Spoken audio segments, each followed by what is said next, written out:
There's usually not much positive to say about a prison visiting room. I'm thinking of one prison in particular, and the visiting rooms there are concrete walls, concrete floors, just entirely made of concrete. A pane of glass separates you from the person you're visiting. Altogether, it's anything but inviting.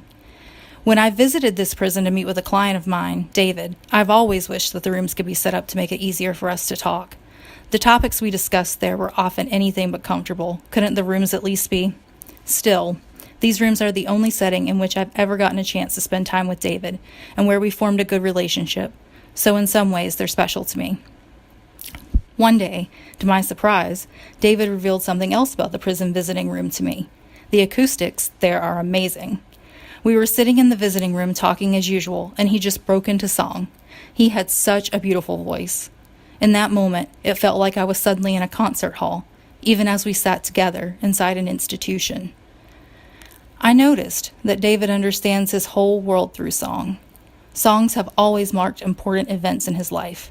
Some remind him of losses he's experienced, others bring him joy.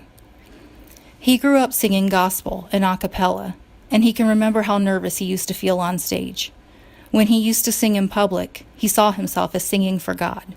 That's part of why music is so special to him. David always knew that I work as part of a larger team, even though he will never meet most of my coworkers.